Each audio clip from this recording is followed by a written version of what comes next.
She spent 3 years loving a man who was counting down the days until someone better came along. Madeline Carter didn't see it coming. Not the laughter, not the cruelty, not the way his voice dropped when he said her name like it was something to be ashamed of.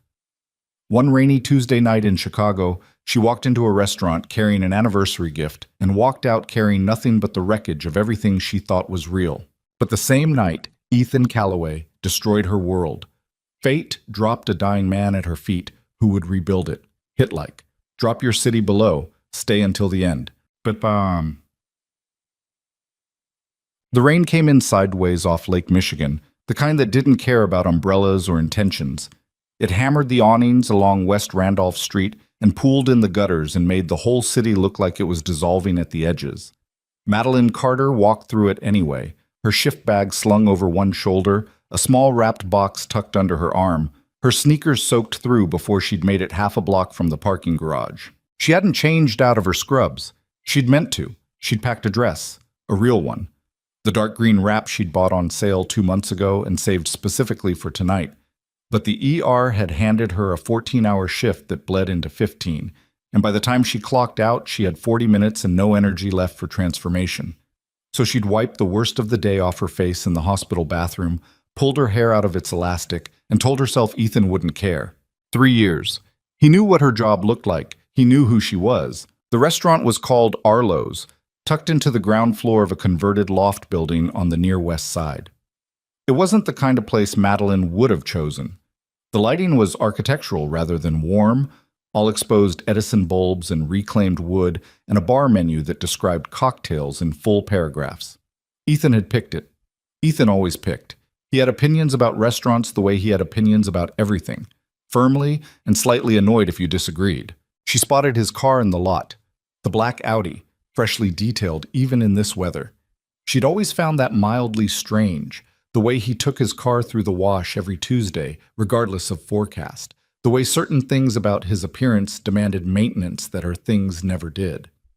Her car had a crack in the dashboard she'd been meaning to fix for 8 months. Her winter coat still had the coffee stain from last February.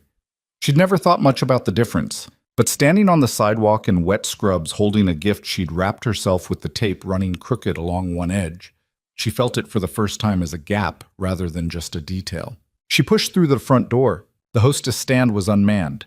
The bar crowd was thin. A Wednesday, early still, most of the after-work energy not yet built. Madeline scanned the room and found Ethan at a corner table near the back, not alone. He had 2 colleagues with her, men she recognized vaguely from the firm holiday party, both in their mid-30s, both wearing that particular brand of expensive casual that said, "I could have worn a suit but chose not to." Ethan was leaning back in his chair, jacket off, a glass of something amber in his hand, and he was laughing. She moved toward him. She was maybe 12 feet away, close enough to hear the conversation, but not yet visible from where he sat, when she heard her own name.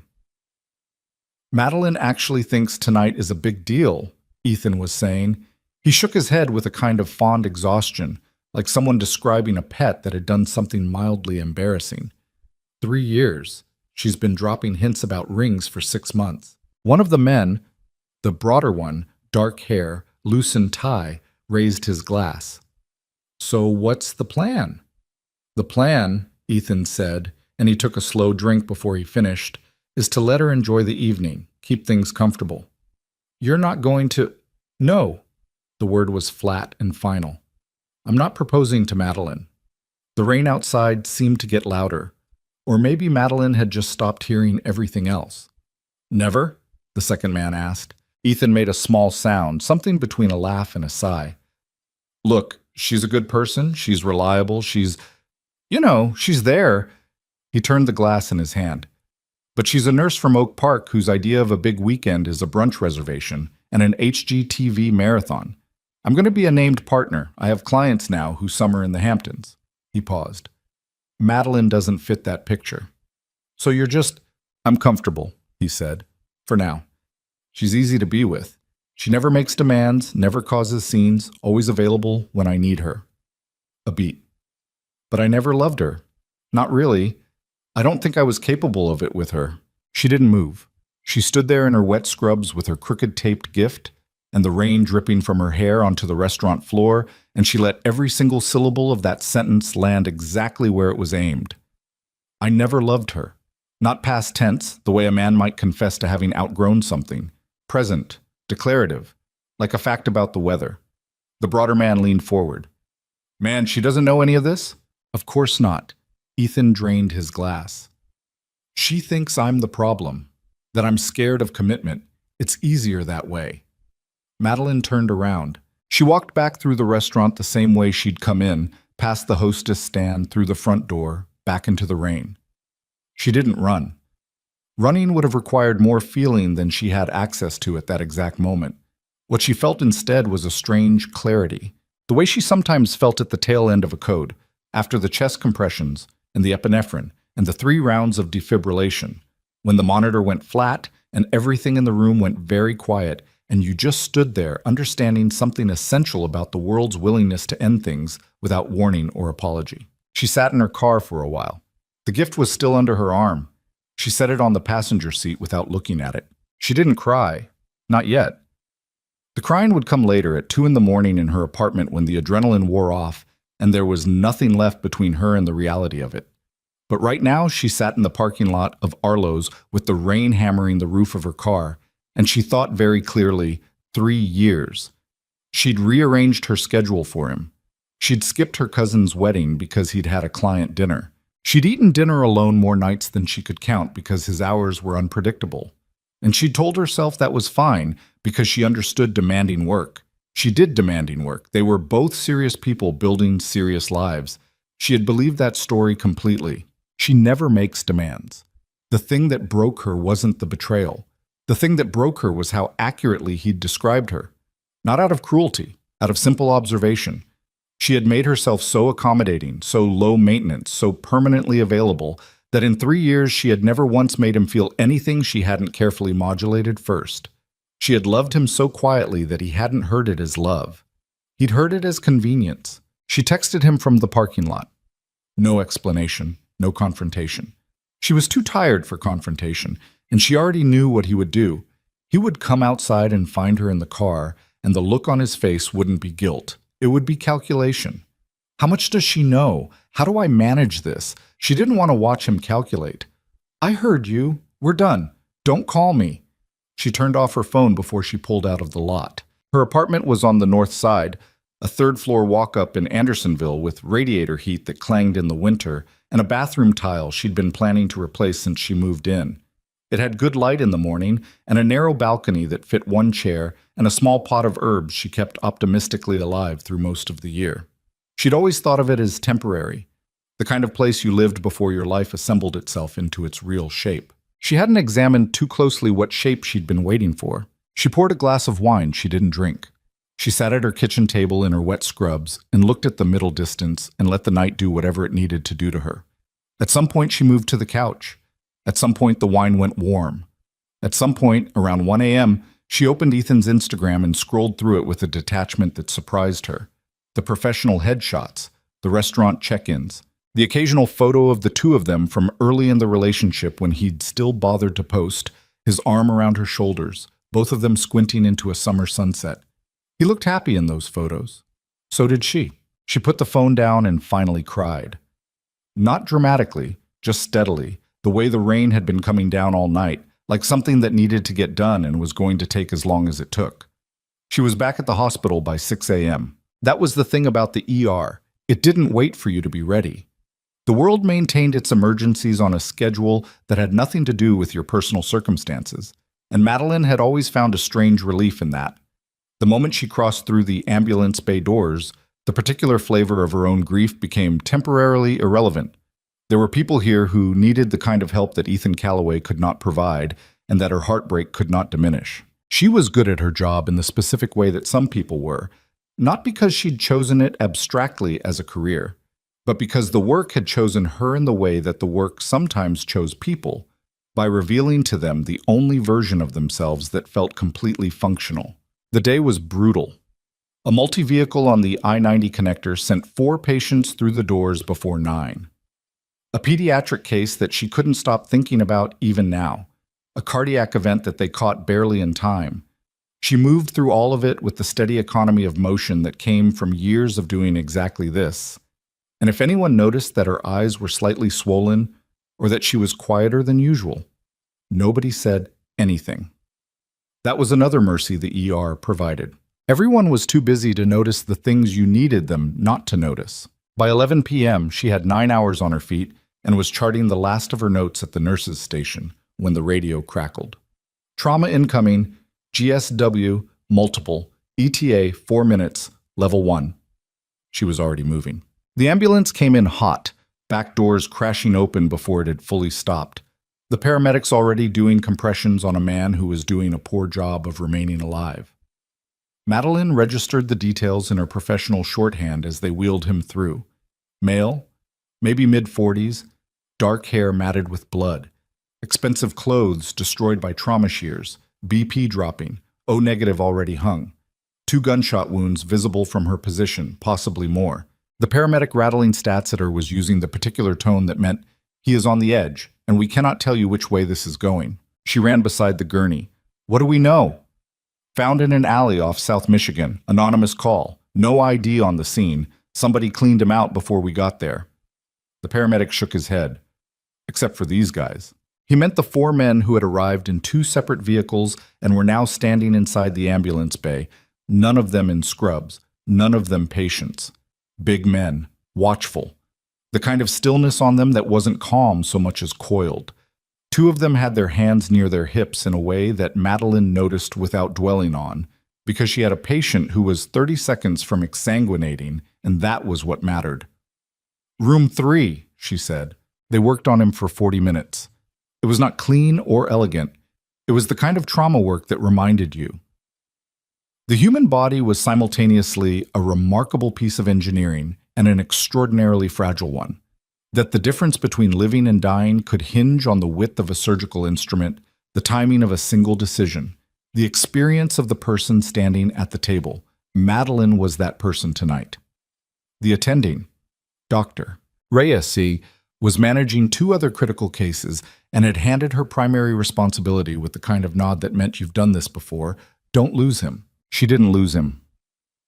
When his BP stabilized and Reyes came into close, she stepped back from the table and let herself breathe for the first time in 40 minutes. Her gloves were soaked through. Her hands were shaking faintly. Not from fear, just from the particular metabolic cost of that level of sustained focus. The way the body sends the bill once the crisis passes. She stripped her gloves and walked out into the hallway. The 4 men from the ambulance bay were there.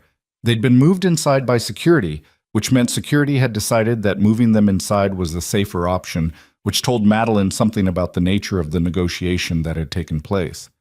One of them stepped toward her immediately, 50s, silver hair at the temples, a suit that had cost more than her monthly rent.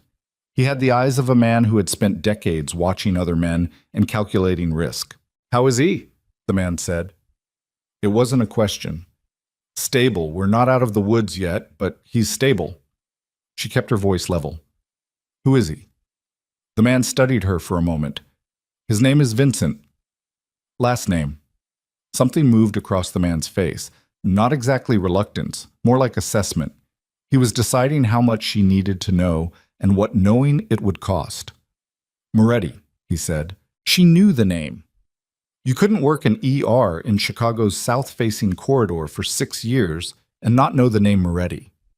You heard it in certain police conversations that happened at low volume near the coffee machine. You heard it in the occasional patient who came in with injuries that had a very specific pattern and who answered your questions with monosyllables and left without filing reports. Vincent Moretti was not a rumor. He was a fact, the way certain weather systems were facts, real, documented, and capable of significant damage. She looked at the man with the silver hair. "He's my patient," she said. "That's all I need to know." She walked back into room 3.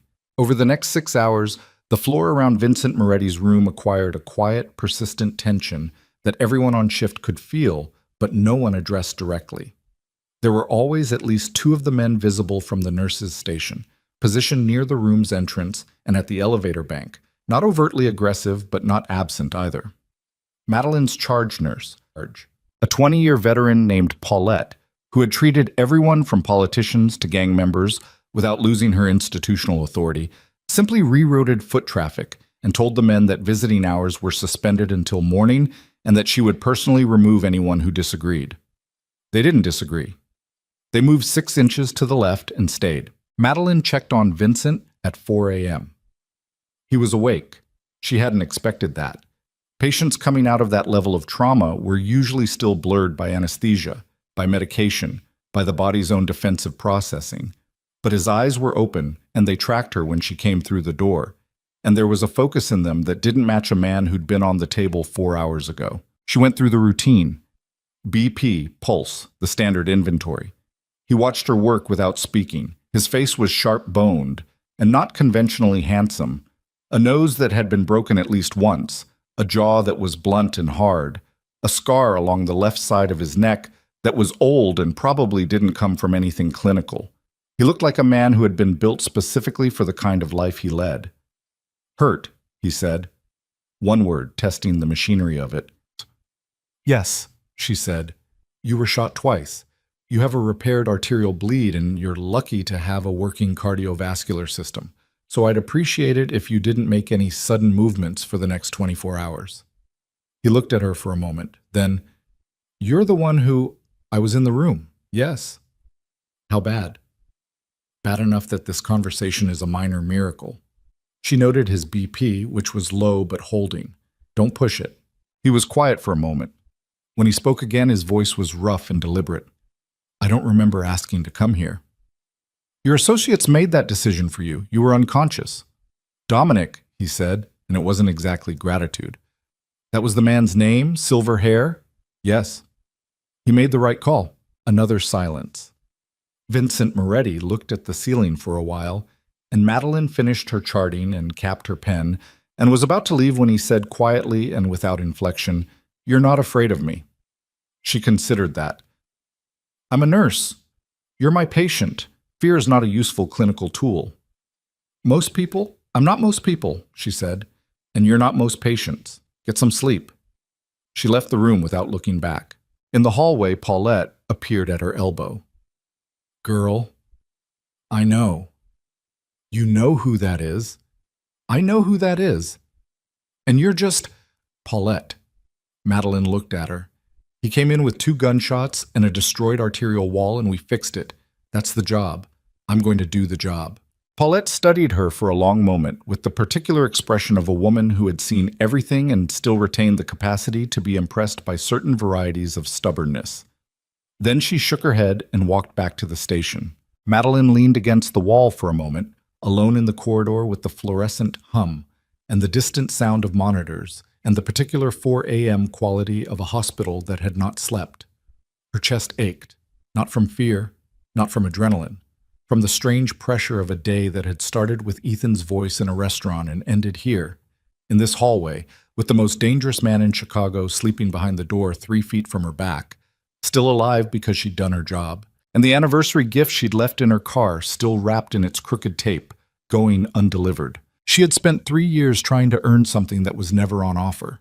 She pushed off the wall and went back to work. What she didn't know, standing in that fluorescent hallway at 4 in the morning, was that Vincent Moretti was still awake, that he had been listening to the sound of her footsteps retreating down the corridor, that men in his position, men who had built survival systems out of attention and calculation, did not forget the people who showed them something they hadn't expected. He had expected fear. He had expected the particular professional distance that people maintained around him, the subtle widening of the eyes, the shifted body language, the way conversations became slightly too careful in his presence. She had given him none of that. She had given him BP readings and blunt assessments and a directive to get some sleep, delivered in the tone of a woman who had decided he was worth the effort and was therefore going to apply the effort without ceremony or apology. He stared at the ceiling in the dark room and thought about that. He did not know, in that moment, the name of the man who had broken her. He did not know about the restaurant or the rain or the crooked-taped gift. He did not know that she had spent 3 years being adequately valued and not one day being seen. He would learn all of it, eventually, with the thoroughness that characterized everything he turned his attention to. He would learn it and sit with it for a long time before deciding what to do with the knowledge. But that was later. Right now, he was a man with 2 repaired gunshot wounds and a BP of 88/60 lying in a hospital bed at 4 in the morning thinking about a nurse who wasn't afraid of him, which, in the 51 years of Vincent Moretti's life, was more remarkable than anything that had ever put him in a hospital bed. Down the hall, Madeline poured herself a terrible cup of coffee from the station machine and drank it standing up. Her phone had 43 unread texts from Ethan, which she had not opened. She imagined him at home, awake, cycling through the stages. Anger first, probably, the instinct to reframe her departure as an overreaction. Then, the calculation. Then, once he'd calculated, the carefully worded reach-out designed to give him maximum options. She turned the phone face down on the counter. The ER was quiet for the first time in 16 hours. Somewhere in the city, the rain was still falling, though you couldn't hear it from here. The fluorescent lights did what they always did, rendered everything in terms of clinical necessity, stripped away the soft ambiguities of other kinds of light, made the work visible and the world outside temporarily irrelevant. Madeline picked up the next chart. She was still at the nurse's station an hour later when the monitor in room 3 went off. Not the alarm pattern of acute distress, but the steadier notification of shifting vitals. She was through the door in seconds, and Vincent was trying to sit up, and the look on his face was not pain exactly, but something adjacent to it. The look of a man whose body was staging a revolt against a level of stillness he did not consider acceptable. "Don't," she said. You need to not rip out the repair we spent 40 minutes making." She put a hand flat against his shoulder, not hard, but present. "Whatever it is can wait." He looked at her hand, then at her face. There was something in his expression she couldn't fully name. Not resistance, not acquiescence, but a kind of recalibration, like a man deciding, in real time, to accept a set of rules he wouldn't normally accept from anyone. "Fine," he said. She adjusted the IV drip. She checked the site. She was doing the absolutely routine mechanics of patient care in the close quarters of a hospital room at 5 a.m., and yet something in the air of the room had a quality she couldn't account for. A different kind of quiet than the rest of the ward, denser somehow, more charged. She told herself it was the circumstance. The men outside, the name on the chart. She was almost back to the door when he said, "What's your name?" She paused. "Carter. Madeline Carter. You've been here all night. It's my shift. You worked on me for 40 minutes, yes. And we're going to have a real conversation about your diet and your blood pressure when you're well enough to be lectured at." She turned. "But not now." A pause. Then, for the first time, something that might have been a very slight upward adjustment at the corner of his mouth. Not quite a smile. The architecture of one. "Lecturing criminals on their blood pressure," he said. "Brave." "Efficient," she said. "There's a difference." She left the room. In the corridor, she stopped walking and stood very still for 3 seconds. Then she rolled her shoulders back and went to check on her other patients. She had 7 hours left in her shift. She had not slept. She had a ruined relationship evaporating somewhere behind her and a dangerous man recovering in room 3 and 43 unread texts from a man who had described her as convenient. She had work. That was enough. It was always enough. She would let it be enough until something better came along. She didn't know yet that it already had. The 7 remaining hours of her shift passed the way the worst hours always did. Not slowly, but with a kind of compressed density, each task folding into the next without pause, the work filling every available space the way water fills a container, leaving no room for anything else. Madeline checked vitals, updated charts, managed a diabetic patient in Bay 2 who'd come in at 6 with a foot infection that had turned septic overnight, and answered the same question from the overnight intern 3 times without letting her voice sharpen.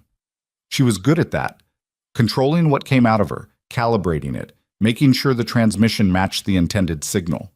She'd been doing it her whole adult life without noticing how much effort it required. At 7:15, she stopped outside room 3 and looked through the small reinforced window in the door. Vincent was awake again. He was propped slightly higher than she'd left him, and one of the men, not Dominic, a younger one, dark jacket, hands folded in his lap, was seated in the chair by the window, speaking to him in a low voice.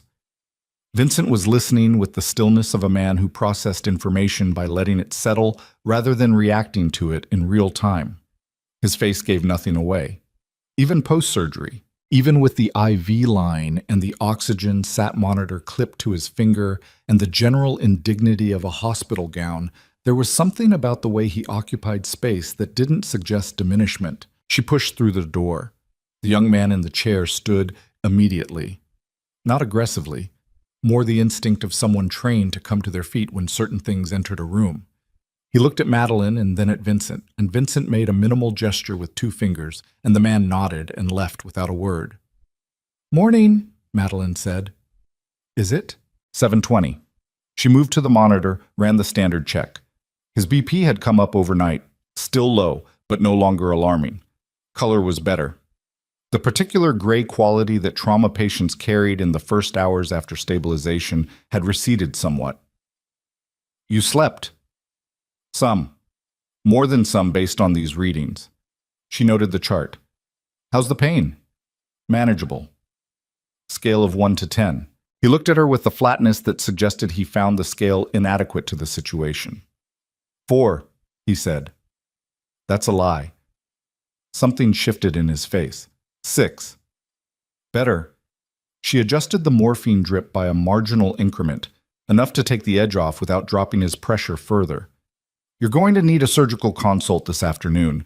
The repair we did last night was emergency work. Dr. Reyes will want to look at it properly once you're more stable." "How long?" "In the hospital? Minimum 72 hours. Realistically 5 days depending on how the repair holds." She capped her pen.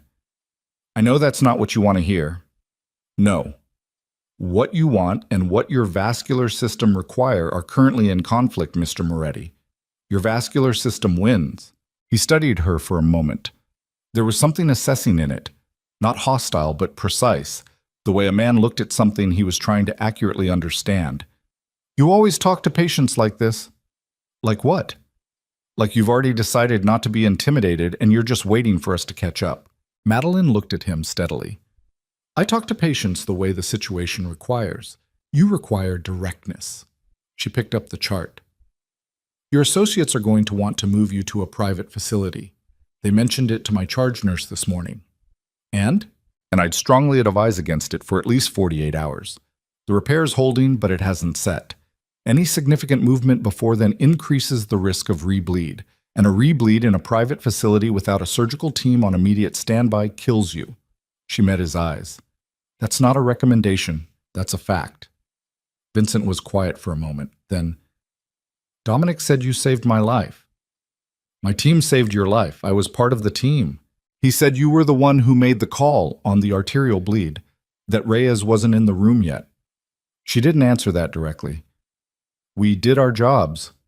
Madeline. Her name in his voice was different from how it sounded anywhere else. Flatter. More deliberate. Like he was weighing it. She felt the oddness of it but didn't let it land on her face. "Thank you," he said. It was not delivered with warmth. It was delivered with the precision of a man who meant exactly what he said, and nothing more and nothing less. And Madeline found that she trusted that more than she would have trusted elaborate sentiment. "You're welcome," she said. "Don't undo it." She left. Ethan called at 8 a.m. She was in the parking garage, scrubs changed, bag over her shoulder, standing in the gray concrete light between her car and the elevator when the phone buzzed in her hand and his name appeared on the screen, and she felt, not grief exactly, not anymore. Something more like the specific fatigue of a problem that had already been solved but was still making noise. She let it go to voicemail. She drove home through morning traffic, all the rivers of commuters heading in the opposite direction, and she cracked her window despite the cold because the air in the car felt thick and she needed something to move. Her apartment was exactly as she'd left it, the undrunk wine, the couch cushions still bearing the impression from last night, her running shoes by the door in their chronic state of waiting. She looked at the wrapped gift sitting on the kitchen counter where she'd put it without thinking when she'd come home to change. She picked it up and put it in the recycling bin. She slept for 5 hours. When she woke up, the voicemail light was blinking. She listened to it standing in the kitchen in yesterday's t-shirt, eating crackers because eating required more initiative than she currently had. Madeline. Ethan's voice, careful. Not the voice he used in public or with clients. The other one, the more considered register he deployed when he needed something. I don't know exactly what you heard. I don't know what the context was. I think we should talk before we make any decisions. Call me back. She deleted it. She ate 3 more crackers and looked out the window at the narrow slice of street visible from her kitchen. A woman was walking a dog in the thin November light, and the dog was pulling toward something in the gutter with total conviction, and the woman was tolerating it with the resigned affection of someone who had long since accepted that this was the nature of the relationship. Madeline watched them until they were out of frame, and then she rinsed her glass and went back to bed. But Vincent Moretti was discharged from Chicago General on day 4, against the specific advice of Dr. Reyes and the specific advice of Madeline, which he acknowledged with a gravity that suggested he understood the risk and had decided the calculus pointed elsewhere. Dominic arrived with 2 men Madeline hadn't seen before, and a vehicle that was almost certainly armor-plated, and the floor went through the quiet choreography of processing a discharge that everyone understood was going to happen regardless of clinical recommendation. Madeline was finishing charts at the station when Dominic appeared at her elbow. Mr. Moretti would like a moment. She looked at him. I'm working. It'll be brief. She held Dominic's gaze for 3 seconds, then capped her pen and followed him. Vincent was dressed, which was the first significant change, dark clothes, nothing that looked like it had been brought from home in a hurry, which meant someone had thought ahead. He was standing rather than sitting, and she could see in the careful way he held his left side that the 6 he'd given her on the pain scale had probably been optimistic. But he was upright, and his color was reasonable, and his eyes were the same focused dark as they'd been from the first moment he'd tracked her across room 3. You're making a mistake, she said without preamble. Probably. He held her gaze. I need to ask you something. Ask. When you made the call on the bleed last Wednesday, were you scared? She considered that. It was not the question she'd anticipated. Yes, she said. I was. But you did it anyway. That's the job. That's not just the job, he said. That's something else. He reached into the inside pocket of his jacket, slowly, visibly, the deliberate movement of a man who understood what it meant to reach into his jacket in front of certain kinds of people, and produced a card, plain white, nothing on it but a number written by hand. He held it out. If you need anything. She looked at the card, then at him. I'm a nurse in a public hospital. I don't think our needs overlap very often. Maybe not. His hand didn't move. Take it anyway. She took it. She didn't know why exactly. She tucked it into the pocket of her scrubs and looked at him for a moment in the clean fluorescent light. This man who occupied space the way a weather system did, with a kind of gravity that didn't require effort, didn't announce itself, simply was. Take care of the repair, she said. If you re-bleed, I know. Moretti. She waited until he was looking at her. I worked 40 minutes on that table to keep you here. Don't waste it. Something in his face changed, just briefly. A small tectonic adjustment behind the eyes. Then, I won't. He left. She stood in the empty room for a moment after the sound of them had receded down the corridor. Then she went back to her charts. 3 weeks passed.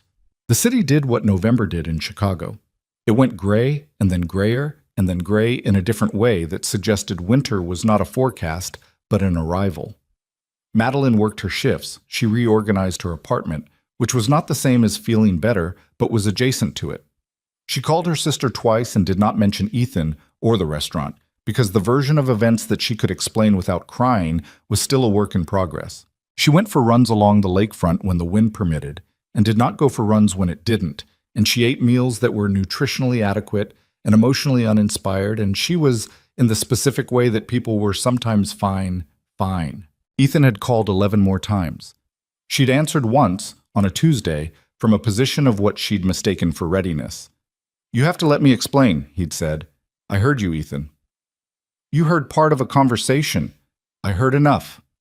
Madeline. His voice shifted into the register she'd once found reassuring, the low-controlled warmth he deployed for difficult clients. I was venting. Men say things to each other that they don't. You said you never loved me. Silence. You said it like a fact, she said. Not like something you'd exaggerated. Not like something taken out of context, like a fact. That's not, don't. She was surprised by the steadiness of her own voice. Don't tell me what I heard. I was standing there. I know what I heard. A pause. We're done, Ethan. We were done before I walked out of that parking lot. I'm just catching up to what you already knew. She hung up. She held the phone for a moment afterward, sitting on the edge of her bed in the thin afternoon light, and she thought, I should feel worse than this. She thought she should be crying, or angry, or some version of devastated that felt proportionate to 3 years. Instead, she felt something that resembled, uncomfortably and precisely, relief. As if a weight she'd carried so long she'd stopped registering it as extra had been set down, and her body was only now recalibrating to what normal felt like. She didn't let herself think too hard about that. Relief felt like the wrong thing to be. It implied that some part of her had known, and if some part of her had known, then the question of why she'd stayed became one she wasn't ready to sit with yet. The card was in the drawer by her bed. She didn't know why she'd put it there, instead of in her wallet, or on the counter, or in the recycling bin alongside the anniversary gift. She'd told herself it was practical.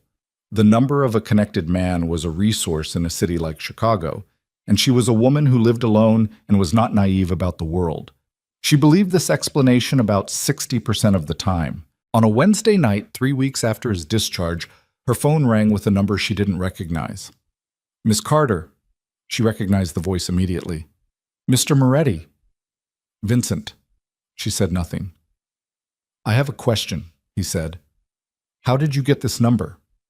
I have resources. That's not reassuring. No, he said. I imagine not. A pause. I have a question about the repair. There's a sensation. What kind of sensation? Pressure. Left side. It comes and goes. She sat up straighter. Sharp or dull? Dull, like a... He paused, searching, like something sitting on it. How long has this been happening? 3 days. 3 days. She worked to keep her voice level. And you waited 3 days to tell someone. I'm telling someone now. You need to be seen, today. I can get you an appointment with... I'm not going back to a hospital. Vincent, not a hospital. His voice was flat.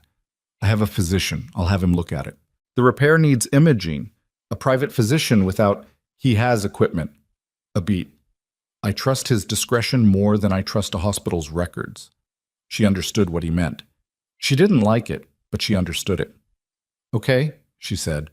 But pressure that's been building for 3 days post-vascular repair is not something you let an overextended private physician eyeball. You need someone who knows what they did to you. You know what was done. The sentence landed differently than she expected. I have the surgical notes, she said carefully. I'm not a surgeon. You're the one who made the call. You understand the repair better than anyone who wasn't in that room. Another pause. His voice, when it came again, had a different quality. Not softer, but stripped of some of its practiced neutrality. I'd like you to come. The apartment was very quiet around her. The radiator knocked once and went still. Outside, the November wind moved through the narrow channel of the street, and she could hear it against the window with the particular low note of serious cold. You're asking me to make a house call, she said. I'm asking you to look at something that concerns me. You can bill it however you want. That's not how this works. Tell me how it works. She pressed the heel of her hand against her forehead. I'd need the imaging records from the repair. I'll have everything available. Where are you? He gave her an address on the North Shore. She wrote it down without deciding anything yet, the number sitting in her handwriting on the back of an envelope, and she looked at it for a long moment. She thought about the 40 minutes in room 3. She thought about the card in her nightstand drawer and the fact that she'd put it there instead of throwing it away. She thought about Ethan's voice saying convenient and the strange, terrible accuracy of it. She thought about a man who had been shot twice and survived it, and still called her 3 weeks later because he trusted her assessment over everyone else available to him. I'll be there in an hour, she said. She pulled on her coat and grabbed her bag and took the stairs down 2 at a time, and she was 3 blocks from her apartment building in her car before she fully registered what she'd agreed to, and by then the city was moving past her windows and the address was on the envelope on the passenger seat, and there was a pressure in her own chest that she recognized as something she didn't have a clean clinical name for. She drove. She arrived at the address 45 minutes later, a property set back from the road behind a stone wall, not ostentatious from the exterior, but unmistakably built to a different set of specifications than the houses around it. A gate. A man at the gate who had her name and waved her through without a word. A long drive through grounds that were manicured even in the stripped-down November state of things. Dominic met her at the door. "He's in the study," Dominic said. "Third floor. How is he?" "He won't say." Dominic's face was its usual closed expression, but something underneath it was tight. "That's why you're here." She followed him up. The study was large and book-lined and lit by lamps rather than overheads, which gave it a warmth that surprised her. Vincent was seated in a chair near the window rather than lying down, which she registered as both good and bad. Good because he was upright. Bad because a man with a healing vascular repair was sitting in a chair rather than on a medical bed, which meant he either didn't understand the risk or understood it and had decided appearance mattered more. She set her bag down without greeting him. "Take off the shirt." He looked at her for a beat. Then he reached for the buttons. She examined the repair site for 4 minutes. Her hands were entirely clinical. The incision was healing cleanly. No signs of infection, no surface compromise. But when she pressed carefully along the line, she felt the resistance she'd been afraid of. A subtle firmness that shouldn't be there 4 weeks post-surgery. A slight asymmetry in the tissue pressure that suggested, "Have you been exerting yourself?" She said it without looking up from the site. "Define exerting. Have you been doing anything that elevates your heart rate significantly?" Silence. She looked up at him. "Vincent?" "There was a situation," he said. 4 days ago. It required my attention. A situation that required physical... A situation, he said, and his voice had gone to a place that foreclosed further inquiry. She held his gaze. "There's fluid building around the repair site. It's not critical yet. But if you don't rest, and I mean actual rest, not your version of rest, this is going to rupture. And if it ruptures outside of a hospital setting, there is a very high probability that you die." The room was very still. "How long?" he said. "Until you're clear, 6 weeks minimum, strict rest, no situations." He looked at her with something in his face that she was beginning to learn. The specific expression of a man who is doing the math on what a piece of information cost versus what it bought. 6 weeks is not available to me right now." "Then find a way to make it available, because the alternative, I know the alternative." "Then act like it." She packed her instruments back into her bag. Her hands were steady. "I'm not going to tell you how to live your life, Moretti. You've been doing it longer than I've been watching, but I will tell you that I am not going to come to this house on a Wednesday night and give you a medical assessment that you then treat as optional." Vincent looked at her. The lamplight was doing something to the angles of his face, making him look less like a crime myth and more like a man who was tired in ways that weren't purely physical. "Why did you come?" he said. The question caught her sideways. "Because you called. You could have said no." "Yes," she said. "I could have." They looked at each other in the lamp-lit room, the November dark pressing at the windows, the house around them hushed and large and populated by men who would not come through this door unless called. Something moved in the air between them. Not romantic, not yet, not exactly, but adjacent to understanding. The kind of recognition that happened between people who had been stripped of pretense by circumstances that demanded directness. 6 weeks, he said finally. 6 weeks. I'll try. Don't try. Do. The faintest movement at the corner of his mouth, that almost smile she was beginning to catalog. You always talk to criminals like this? Only the ones worth keeping alive. She picked up her bag. She was at the door when he said quietly, without the careful modulation he usually maintained, "He didn't deserve you." She stopped. The room didn't make a sound. She turned slowly. He was looking at her with the directness she was coming to expect from him. No hedging, no softening, just the plain architecture of what he meant. "Dominic," he said, answering the question she hadn't asked. "He found out. He does research when things matter to me." She absorbed that. The weight of it. The fact of being researched, known, her private wreckage quietly uncovered and examined. She should have felt violated. She was working out why she didn't. You had me looked into, she said. Yes. That bothers me. I know. And you did it anyway. Yes. No apology in it. Just the flat acknowledgement of a man who did what he believed necessary and was prepared to be held accountable for it. I needed to know who had their hands inside my chest cavity. She held his gaze for a long moment. And now you do. I know some of it. She nodded once slowly, then she turned back to the door. She was 3 steps into the hallway when the sound reached them. A rapid knock, then Dominic's voice from downstairs, clipped and tight. "Vincent, we have a problem." She heard Vincent push to his feet behind her, and she turned immediately. "Don't—" But he was already moving, jaw set. The 6 weeks already being renegotiated in the brutal internal arithmetic of a man who was very good at deciding what he could afford and what he couldn't, and could not afford. "Stay here," Vincent said. He said it without looking at her, already moving toward the door with the careful deliberateness of a man managing pain he refused to acknowledge as a limitation. "You just told me, Madeline." He stopped at the doorframe. His profile was sharp against the hallway light. "Stay in this room." She didn't stay in the room. She followed him to the top of the staircase and stopped there, one hand on the banister, because what she saw in the entry hall below made her understand immediately that this was not a situation her presence would improve.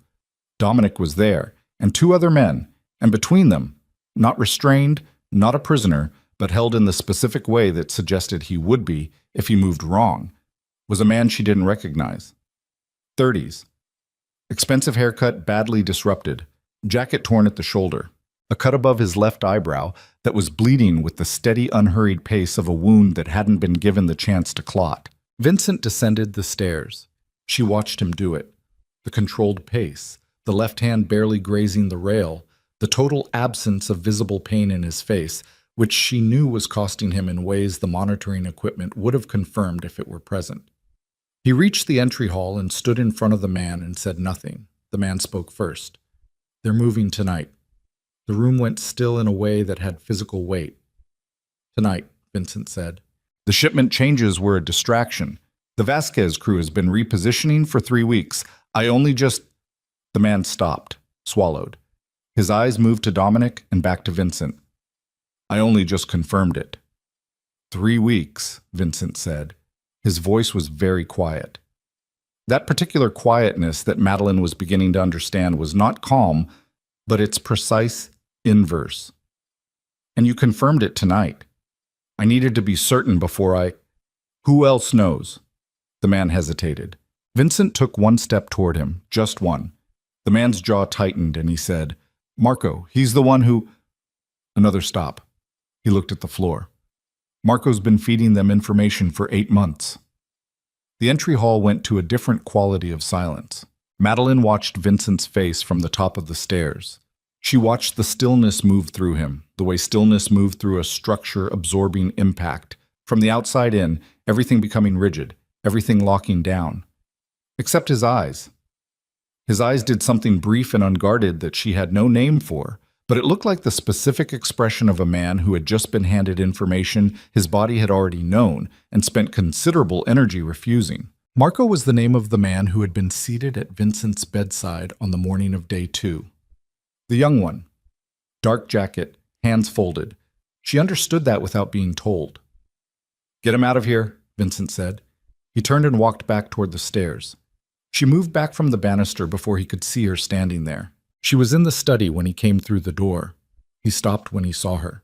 She hadn't gone far, hadn't pretended to have followed his instruction, was just standing by the window with her coat still on and her bag over her shoulder and her face as neutral as she could make it.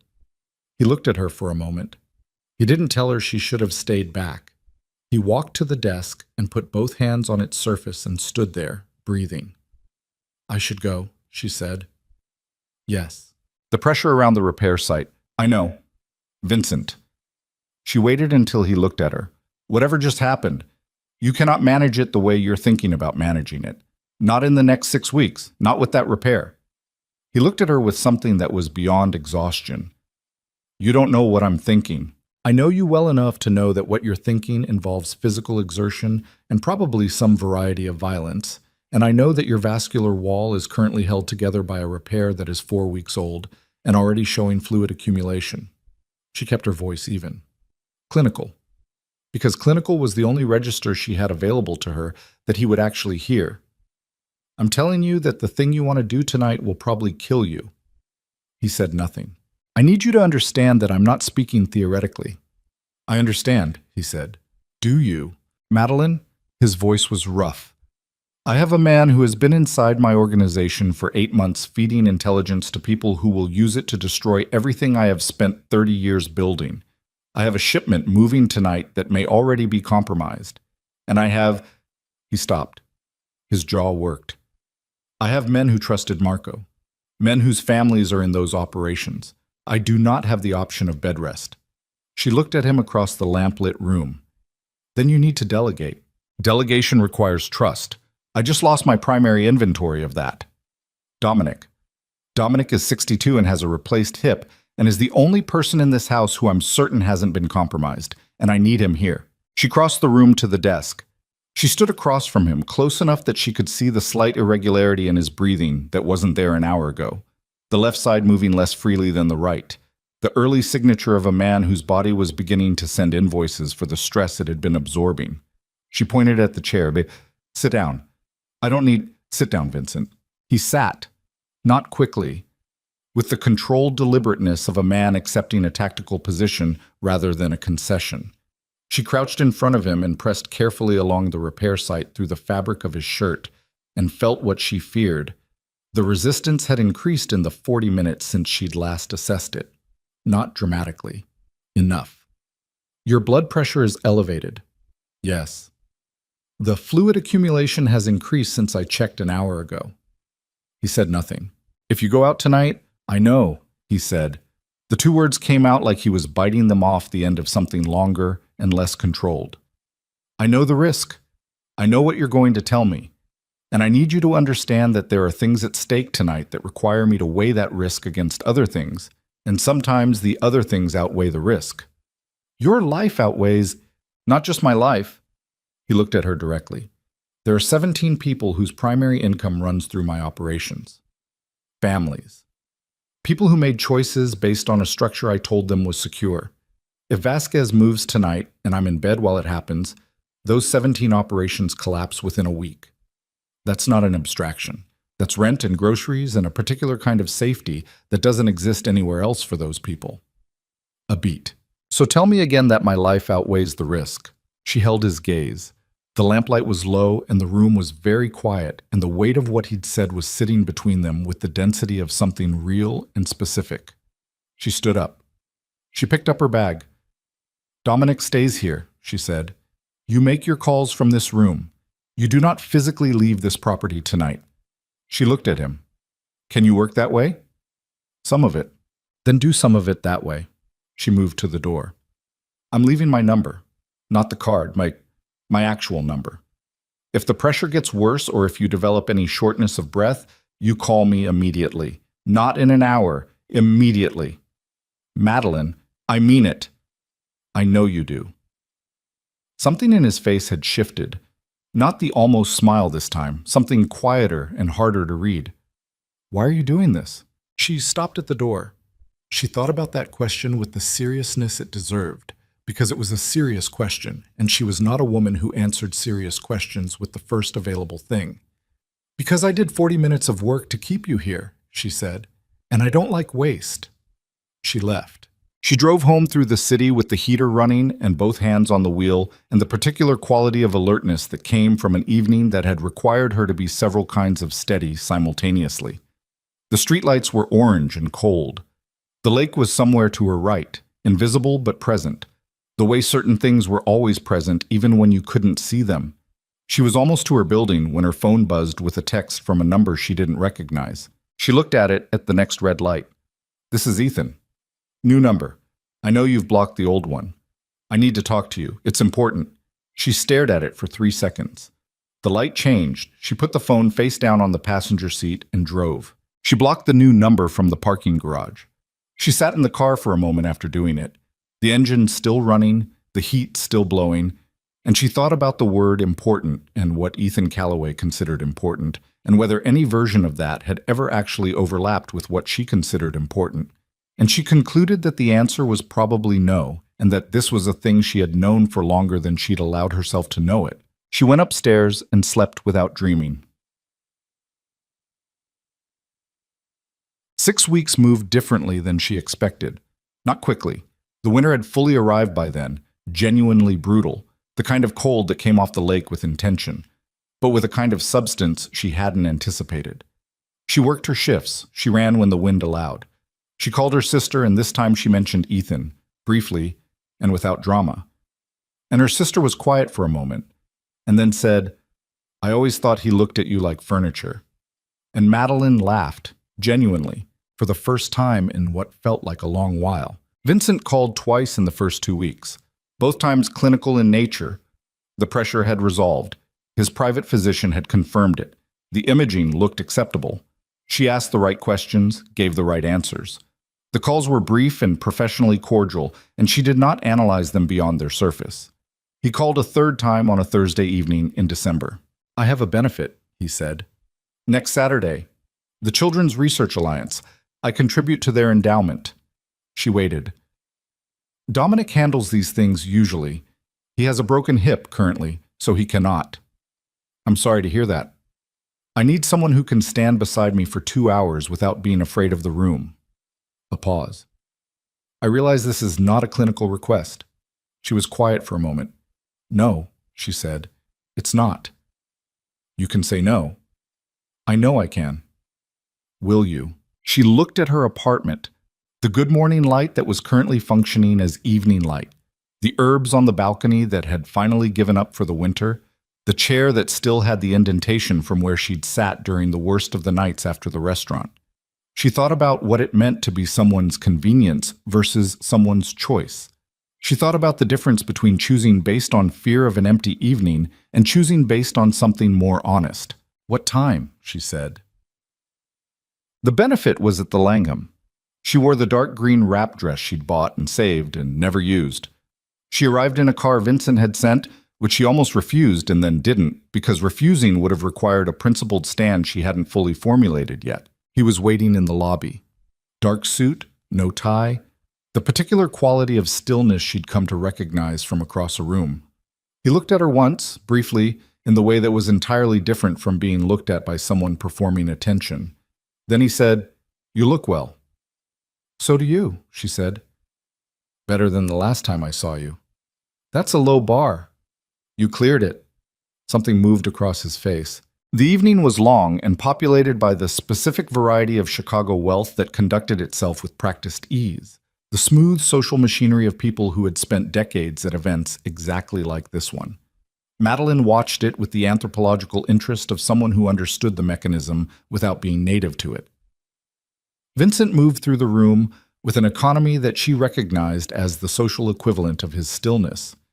He didn't perform at these events. He simply attended them, spoke when spoken to, listened with the attention he gave everything, and let the room orient around him the way rooms did around people who didn't require orientation. She stayed beside him because he'd asked her to, and because being beside him felt oddly like the most uncomplicated social position she'd occupied in years. Nobody asked her to be something she wasn't. Nobody performed for her. The conversations were either interesting or they weren't, and when they weren't, Vincent ended them with the clean authority of a man who had nothing to prove to anyone in the room. It was at the bar, midway through the evening, that she saw the photograph. It was in the society section of a lifestyle magazine sitting fanned out across the bar's surface, the kind of publication that documented Chicago's philanthropic circuit with the breathless reverence of a foreign correspondent. She picked it up without thinking because she was waiting for a drink and her hands needed something, and she was flipping through it with half her attention when she saw the image, herself and Vincent. Taken from across the room 10 minutes ago, both of them in profile. She was saying something and he was listening with that particular focused stillness, and from the angle of the photograph they looked like, She stopped flipping. They looked like a couple. She set the magazine down carefully. Vincent appeared at her shoulder. He followed her gaze to the magazine. She watched him register the photograph without any change in his expression, and then he looked at her, and she looked at him. and neither of them said anything about it. The bartender set her drink on the surface, and she picked it up and they returned to the room. But something had shifted, some arrangement of interior furniture that she couldn't put back exactly where it had been. 3 days later, she came out of her building at 7 a.m. for a run and found Ethan leaning against the hood of his car across the street. She stopped on the front steps. He looked terrible, not physically. He was dressed well, coat and scarf, freshly shaved, but in the particular way that successful men look terrible when the success was being threatened and they hadn't developed the tools to manage the feeling. His eyes were doing too much. His hands were in his pockets, and his shoulders were somewhere near his ears. "I know you blocked my numbers," he said. "I'm sorry to show up like this." She stayed on the steps. "Ethan, I need 5 minutes." "I don't have 5 minutes."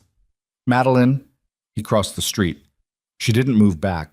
She held her position on the steps, which put them nearly at eye level.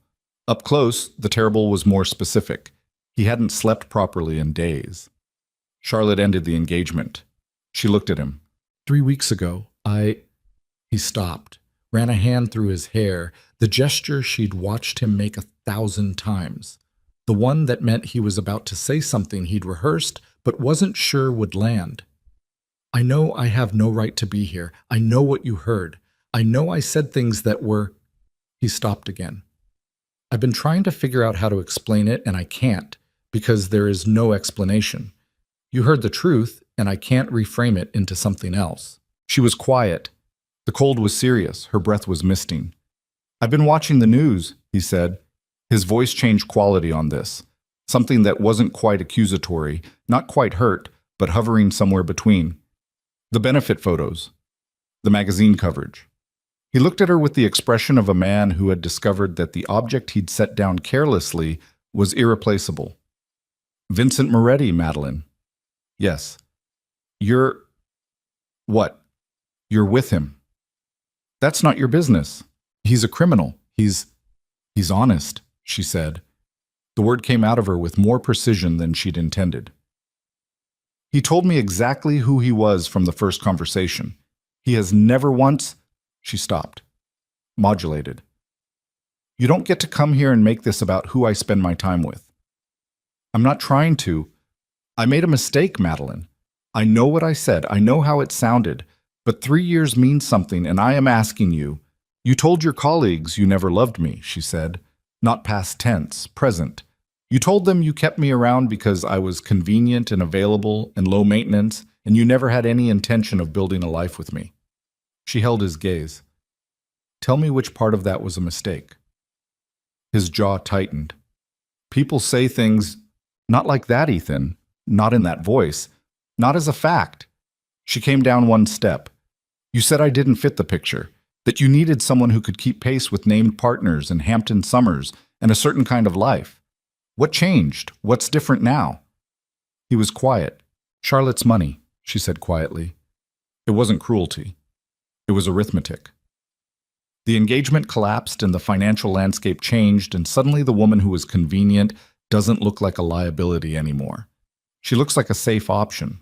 That's not, isn't it? The street was very quiet between them. A car moved past at the far end of the block, its headlights sweeping briefly across the wet asphalt. His face in the cold morning light was doing the thing she'd watched it do across 3 years. The calculation, always the calculation, the rapid internal audit of positioning and exposure. "Go home, Ethan," she said. She went back inside. She stood in her hallway with her back against the door, and her running shoes still on, and her heart going at a pace that had nothing to do with exercise. She stood there for a long time. Then she pulled out her phone and called Vincent. He picked up on the second ring. "Ethan came to my building this morning," she said. No preamble. She gave it to him the same way he gave her things, plainly as information. A silence. Brief. Controlled. "Are you all right?" "Yes." She considered. "I'm fine. I wanted to tell you." "Why?" She thought about that. "Because you told me about Marco," she said. "Because you told Dominic to find out who I was before you trusted me near your recovery. And I thought that's the way this works between us. We tell each other things." The silence on his end was different now, textured. Yes, he said. That's the way it works. Okay, she said. Okay, he said. She hung up and pushed off the door and went to make coffee, and she stood in her kitchen in the gray December light and let herself understand clearly, without flinching, what the phone call had just been. What it meant that she'd made it. What it meant that it had felt, in the moment of making it, like the most natural thing she'd done in months. She was still standing there when her phone rang. Unknown number, Illinois area code. She answered out of habit. Ms. Carter. The voice was male, flat, unhurried, not a voice she recognized. I'd like to speak with you about Vincent Moretti. Her hand tightened on the phone. Who is this? My name isn't important. What's important is that you understand what you've gotten yourself into. A pause, precisely timed. We've been watching Mr. Moretti's movements for several months. We know about the benefit. We know about the house visit in November. We know about the hospital. Another pause. We know about the repair. The room felt suddenly colder than it was. We'd like to offer you an arrangement, the voice continued. Something mutually beneficial. All we need from you is information. Medical information specifically. Nothing that would compromise your license under normal circumstances. The voice was smooth and patient, the voice of someone who had made this kind of call before and was familiar with the trajectory of the silence on the other end. You don't need to answer now. You have 24 hours. After that, we begin making different kinds of calls. To the medical board, for instance. To the hospital's compliance office. Regarding certain procedural irregularities on the night of November, don't call this number again, she said. She hung up. She stood in her kitchen, and the coffee was getting cold behind her, and the December light was coming through the window at its thin winter angle, and her hand around the phone was gripping it hard enough to whiten the knuckles. They knew about the house call. They knew about the repair, which meant they had someone inside the hospital, inside Vincent's household, or both, which meant that the information she carried, the surgical notes, the specifics of the repair, the timeline of his recovery, was exactly what they needed to understand the precise window in which Vincent Moretti was most vulnerable. She called Vincent before she'd crossed the kitchen. He picked up on the first ring this time. She didn't lead with context. She gave it to him in the order it had happened. The call, the voice, the specific details they'd referenced, the 24-hour window. And she did it in the clipped sequential way she relayed trauma assessments, because that was the framework her brain reached for when the situation required clarity over emotion. He was silent for 4 seconds after she finished. She counted them. Don't leave your apartment, he said. Vincent, Madeline. His voice was controlled in a way that communicated the opposite of calm. Stay inside, lock the door. I'm sending someone. Who called me? Do you know who? Vasquez. The name landed like a diagnosis. He's been trying to find leverage for 2 months. He found it. A pause that was not empty. It was dense, calculated. You're the leverage. The word sat in her stomach like something cold and heavy. How do they know about the house call? She said. Marco. He said it without hesitation, which meant he'd already done this math. Marco knew I called you. He knew you came. He gave them enough to build the rest. The hospital records are accessible to people with the right connections and enough motivation.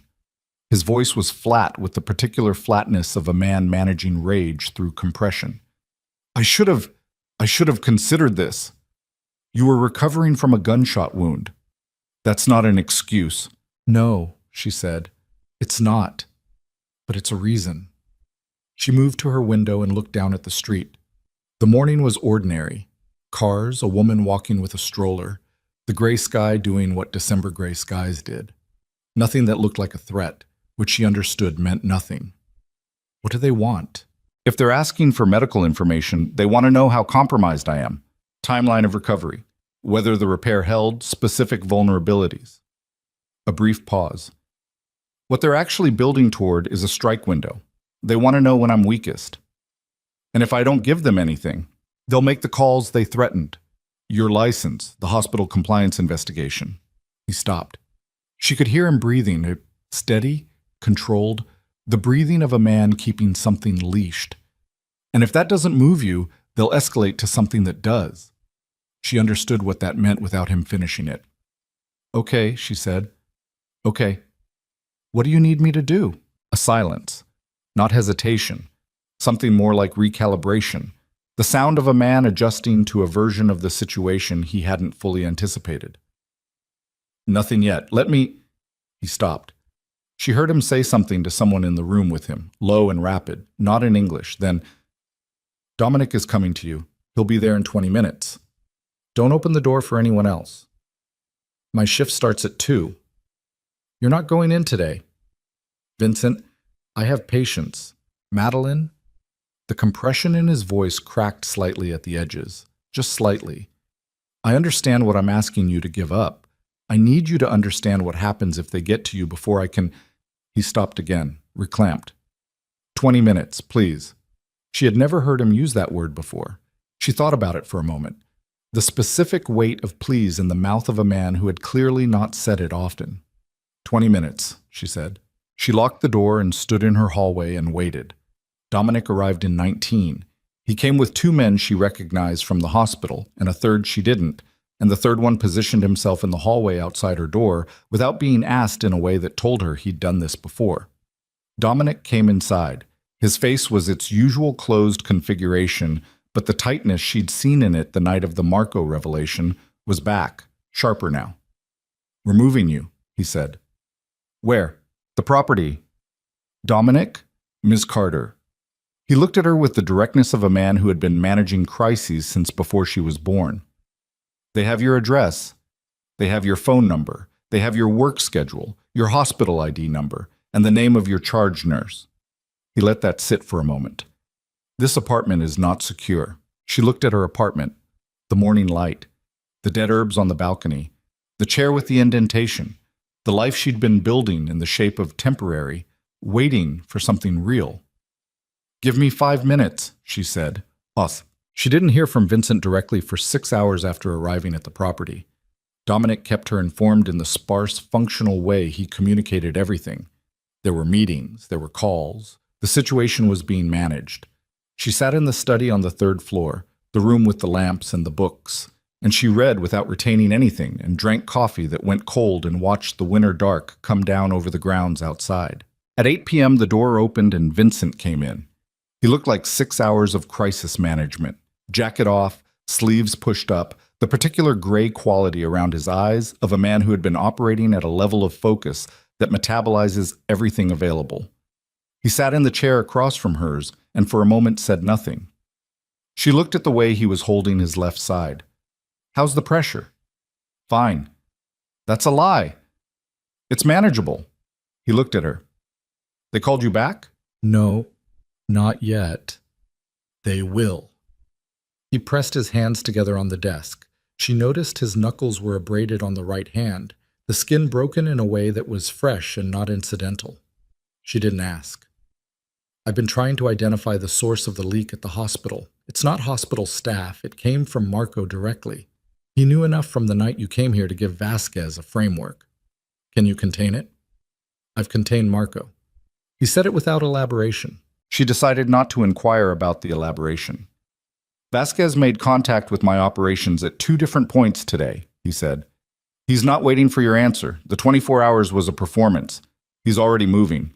He looked at her steadily. He's going to take something of mine to accelerate the timeline, something I'll have to respond to regardless of strategy or recovery windows.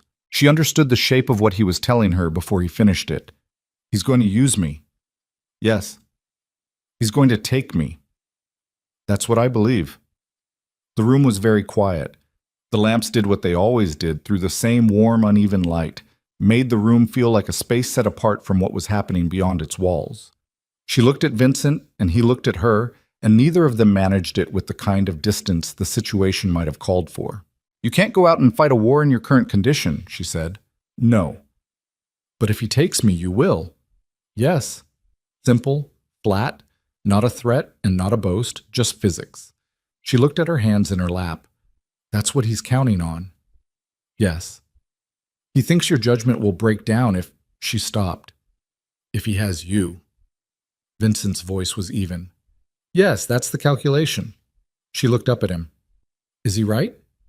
A long pause. The honest kind. Probably, he said. She absorbed that. The weight of being someone's vulnerability, after 3 years of being someone's convenience. The difference between those two things was not comfortable, exactly. But it was real. She could feel it in the specific way she could feel things that were true. Then we don't give him the opportunity, she said. I'm working on that. Work faster. Something moved across his face. Yes, he said. I intend to. They took her at 6 a.m. She never knew exactly how they got through the property's security. Vincent told her later, much later, that it had involved a combination of the information Marco had provided over 8 months and a coordinated distraction at the front gate that pulled 2 of the exterior men out of position for 90 seconds. 90 seconds. That was all it took. She was in the kitchen on the ground floor earlier than anyone expected her to be awake, standing at the counter with a glass of water, when the back door came in. 3 men, fast, practiced, not brutal beyond what the situation required. She didn't scream. The shock was too fast and too complete for screaming. One of them had her arm before she'd registered the door was open, and she had exactly 3 seconds of clarity in which she understood what was happening and made the assessment that physical resistance against 3 trained men in a confined space was unlikely to produce anything but injury. She stopped fighting. They put her in a vehicle. Black, no plates visible from where she was. Her wrists zip-tied in front of her. In front, she noted, not behind, which meant they weren't interested in causing pain for its own sake. Professional. This was a professional extraction. She filed that away because filing things away was what she did when fear was trying to eat the available processing space. She counted turns. Left, right, straight for what felt like 8 minutes. A highway ramp. Another 12 to 15 minutes at speed. Exit, 2 more turns. She didn't know Chicago's South Industrial Corridor well enough to triangulate from the turns alone, but the highway duration suggested they hadn't left the city. The vehicle stopped. They walked her into a building that announced itself through cold and echo before her eyes adjusted to the interior light. A vast industrial space, concrete floors, the skeleton of old machinery visible in the shadows, ceiling somewhere far above where the winter light came through broken panes in a long industrial clerestory. She smelled rust and standing water and the particular blank cold of a space that had been unheated for years. Abandoned steel mill. She'd read about these. The corridor south of the loop, where the old manufacturing infrastructure had been left to dissolve slowly back into the ground over decades. She'd never been in one. They put her in a chair, zip ties stayed on. One man remained in the room with her, positioned near the door, and he didn't speak or look at her with any particular malice.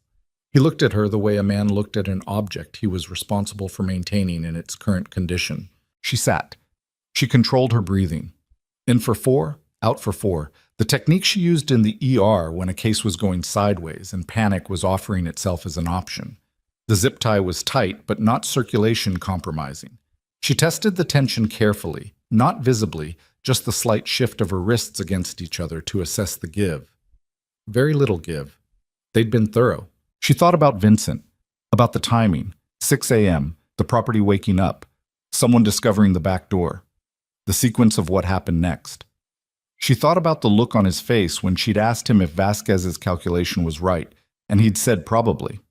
She thought about what probably meant in the mouth of a man who had spent decades being precisely right about precisely this kind of thing. She thought about what it meant that she was not afraid of the man by the door, that the quality of her fear was not about this room or these men, but about a healing repair and a fluid accumulation and a vascular wall that was 4 weeks old being asked to carry the weight of what was coming. A door opened at the far end of the space. A man came through it. Not one of the 3 from the house. Different. Older. Compact. With the particular economy of movement of someone who had never needed to perform authority because actual authority made performance redundant. He walked toward her and stopped at a distance that was calculated, close enough to require her to tilt her head slightly to look at him, far enough that it wasn't intimate. "Ms. Carter," he said, "I apologize for the circumstances." His voice was the voice from the phone call.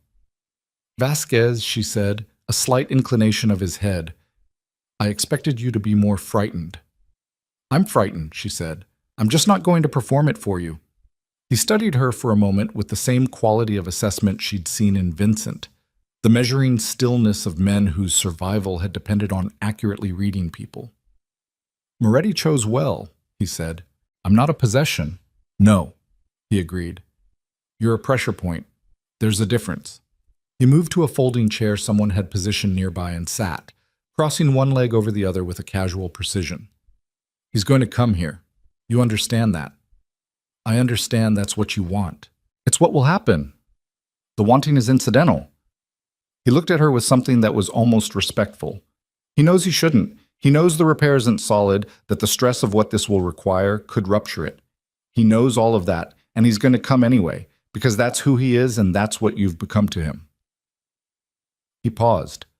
I want you to understand that clearly, because when he arrives and the situation becomes violent, I want you to know it's his choice, not mine. She looked at him steadily. You're trying to make me responsible for whatever happens to him. I'm trying to make sure you understand the stakes. I understand the stakes, she said. You want him destabilized. You want him to come here compromised and emotionally reactive because a rational Vincent Moretti is harder to destroy than an emotional one. She held Vasquez's gaze. You've done your research, but you've gotten one thing wrong. He waited. He doesn't make emotional decisions, she said. He makes decisions, and some of them happen to involve people he cares about. That's different. Vasquez looked at her for a long moment. Something in his face shifted. Not doubt exactly, but a recalibration. We'll see, he said. He left the room. On. Vincent came at midnight. She heard it before she saw it. A sound like the building's perimeter changing its nature. A series of distant concussions that the steel and concrete of the structure absorbed and redistributed as vibration through the floor and up through the legs of the chair. The man by the door straightened and pressed something to his ear, and his expression shifted from neutral maintenance to alert. And then the lights in the room cut out, and the darkness was sudden and total for 3 seconds before the emergency generators somewhere in the building's guts kicked in and threw everything into the flat yellow of backup power. Then the shooting started. It came from multiple directions, which told her it wasn't a single-point entry. Vincent had come in from at least 2 sides simultaneously, which meant he hadn't come alone, which meant he'd spent the hours since 6 a.m. building something rather than just reacting to it. The man by the door said something sharp into his earpiece and moved toward her, and she tensed against the zip tie and watched him, and made the calculation. He was moving to relocate her, not to harm her. His body language was the body language of controlled repositioning, not threat. He grabbed her arm and she went with him because the alternative was being dragged. They moved through a side door into an adjacent corridor. Longer, darker, the backup lighting here reduced to a single fixture at the far end. Her sneakers on the concrete, his grip on her arm, firm but not crushing. Behind them, the sounds of the firefight were getting closer, which meant the perimeter was collapsing inward, which meant Vincent's people were winning the outside. They went through another door. This room was larger than the corridor but smaller than the main floor. More machinery shadows. A second man was already here, standing near a far exit, and the 2 men exchanged a look and a nod, and she understood from the geometry of it that this was the contingency position. This was where they'd planned to hold her if the main floor became untenable. She filed that away too. The sounds from the main floor were changing. Fewer continuous exchanges, more isolated bursts, the acoustic signature of a fight that was contracting. She'd heard enough trauma cases come through the ER with GSW patterns to understand what a firefight sounded like when one side was losing ground. Then the door she'd come through blew open. Not with explosive force, with the deliberate force of someone who had breached it on purpose, quickly, the door slamming back against the wall with a crack that echoed in the high space. 2 men came through in the low tactical crouch of people who had trained for exactly this. She didn't recognize either of them, but they moved like Vincent's men moved, economical, unhurried, in the way that people were unhurried when they were very good at what they were doing. The man holding her arm made a decision in a fraction of a second, and she felt his grip change, and she threw her weight sideways before he could complete the decision, dropping her shoulder, driving toward the floor the way she'd never done before in her life. Some animal version of herself executing a calculation she'd never consciously run. She hit the ground hard, shoulder and hip, the concrete unforgiving, and the zip tie caught against the floor, and she rolled and got her back against the nearest machinery and pulled her knees up. 3 seconds of controlled violence above her. She kept her head down. Something struck the concrete 2 feet from her left hand and skittered away. Then silence. Clear. A voice she recognized. She looked up. Vincent was in the doorway. Not the 2 men who'd come first. Vincent himself, behind them, having come through the moment it was viable. He was breathing hard, and his left hand was pressed against his side in a way that was not casual and not fine, and the dark fabric of his jacket in that area had a quality she recognized clinically before she registered it emotionally. He was bleeding. He crossed the room in the time it took her to get to her feet. He looked at her face first, a rapid top-to-bottom assessment, the same kind she'd run on him in room 3, checking for damage. "Are you hurt?" "I'm fine." Vincent, her eyes went to his side. "I'm fine." "You are not." "Madeline." He took her face in both hands, briefly, the pressure of his palms against her jaw, his eyes on hers with a directness that had no strategy in it, and no management, and nothing held back. Just him, looking at her. "Are you hurt?" "No." Her voice was steady. Her hands had found his jacket lapel without her deciding to reach for them. "No, I'm not hurt." He exhaled. One long, controlled breath, the sound of a man releasing something he'd been carrying since 6 a.m. Then his hands dropped and his face reassembled itself, and he turned to the men behind him and began issuing instructions in a low, rapid voice. And she watched the blood spreading through the fabric of his jacket and thought about vascular walls and repair sites, and the specific cruelty of a body that had been pushed past what it had been designed to carry. She didn't ask permission. She moved to him while he was still issuing instructions and put her hand flat against his left side and felt the warmth soaking through the fabric, and the way he went briefly still under her touch, the way he always went still when she was assessing him. That particular quality of a man setting down his defenses for the duration of a specific and trusted contact. "Stop talking," she said. He stopped. Mid-sentence, without argument. She worked the buttons of his jacket with both hands, the zip tie still on her wrists making it awkward, and he reached over without being asked and snapped the plastic with a single controlled pull. Using a tool. One of his men handed him wordlessly, and then her hands were free and she opened the jacket and looked at what was underneath. The entry wound was below the old repair site by approximately 4 centimeters. A through and through, she assessed. The exit wound was behind, she confirmed by sliding her hand around his back carefully and feeling the corresponding tear in the fabric, smaller, cleaner. That was the better of the 2 available options. The bleeding was significant but not arterial. Arterial would have been faster, brighter, already on the floor. This was muscular and vascular in the secondary sense, serious and worsening, but not the catastrophic rupture she'd feared from the moment she'd seen him in the doorway. The repair site itself she could not assess without imaging and proper light and equipment she did not have. "We need to move him," she said to Dominic, who had appeared at some point in the last 2 minutes. "Vehicle is 30 seconds out. He needs a hospital." "Yes." She looked at Vincent. He was looking back at her with the focused dark eyes that had tracked her across room 3 on the first night. The same quality of attention, undiminished by pain or blood loss, or the particular exhaustion of a man who had just fought through an industrial building with a healing vascular repair. He was pale in the backup lighting. His jaw was set. He was doing the thing she'd watched him do from the beginning, absorbing what the situation cost and paying it without theater. "Don't argue with me," she said. "I wasn't going to," he said. She looked at him for a beat. She believed him. "Okay." They moved. The hospital was not Chicago General. It was a smaller facility on the north side where Dominic had clearly made arrangements in advance. The kind of arrangements that meant a trauma bay was ready and a surgical team was standing by, and the paperwork that would normally slow everything down had been handled before the vehicle arrived. Madeline had spent the drive in the back seat with her hands on Vincent's wound and her eyes on his face, and her mouth running the continuous low assessment she'd learned to give patients who were awake and stable enough to be talked to, telling him what she was doing, what she was seeing, what the plan was. Not because he needed the reassurance in the way a frightened patient needed it. but because she needed to be saying something true and useful, and because the sound of her own clinical voice was the thing keeping the other version of this. The version where she sat in this moving vehicle and understood what she was feeling and let it be as large as it actually was, at a manageable distance. He kept his eyes on her. "Stop looking at me like that," she said. "Like what?" "Like you're checking whether I'm frightened." "Am I that obvious?" "Only to me." She pressed harder on the wound and he exhaled through his nose, controlled, steady.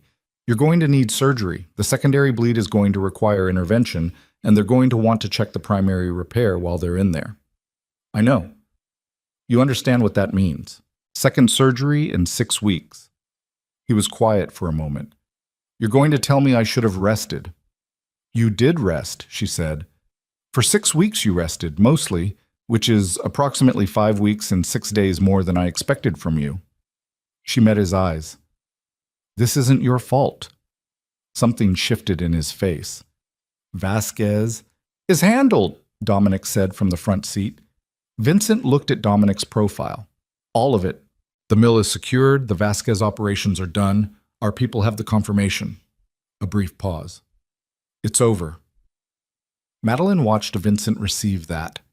The way it moved through him. Not relief exactly, not satisfaction. Something quieter and more complicated. The expression of a man for whom endings were never clean and victories were always measured against what they cost. He closed his eyes for 3 seconds. When he opened them, he was looking at the vehicle ceiling. 17, he said. "Our people." "All accounted for," Dominic said. Another 3 seconds. Then something in the set of his jaw released by a fraction, just a fraction. Madeline kept her hands on the wound and said nothing. Some moments didn't need filling. The surgery lasted 4 hours. She knew this because she sat in a waiting room that was cleaner and quieter than the one at Chicago General and watched the clock on the wall with the same attention she'd given patient monitors for 6 years. And at hour 2, she called Paulette. "I need to tell you something," she said. Paulette was quiet through the explanation. The house call, Vasquez, the abduction, the mill, all of it. When Madeline finished, Paulette was silent for a moment and then said, "Are you in one piece?" "Yes." "Are you at a hospital?" "Yes." "Are you the patient?" "No." "Then I'll need you to come in tomorrow and have a very boring administrative conversation with me about protocols and documentation." A pause. "But tonight you're fine." "Paulette, Madeline." Her charge nurse's voice had the warmth underneath the authority that it always had. The warmth Madeline had relied on for 6 years without always acknowledging how much she relied on it. "You're fine. Go sit down." She sat down. At hour 4, the surgical team lead came through the door.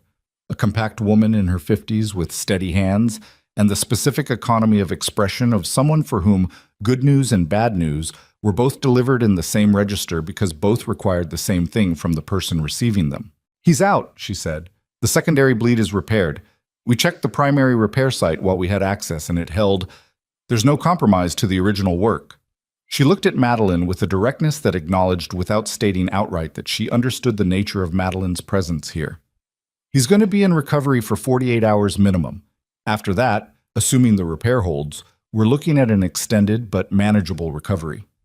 "How extended?" 8 weeks. Proper rest this time." The surgical lead held her gaze. "Someone needs to enforce that." "I know," Madeline said. "Do you?" "Yes," she said. "I do, Mom." He was awake at hour 6 post-surgery. She knew because the nurse managing his recovery came to find her in the waiting room where she'd fallen asleep sideways across 2 chairs with her coat as a blanket, which she understood was not a dignified posture and did not particularly care. She followed the nurse back. The room was dim and warmer than the main floor. Vincent was propped at the standard post-surgical angle, the IV line, the monitors, the particular institutional quality of a man who had been through something significant and was in the early hours of the body's long accounting of it. He looked gray. Less gray than he'd looked in the vehicle, but gray in the specific way of someone whose reserves had been drawn on heavily. He turned his head when she came through the door. She pulled the chair close to the bed and sat. She didn't do anything with her hands. She just looked at him. "Well," he said. His voice was rough with anesthesia and exhaustion. Well, she said.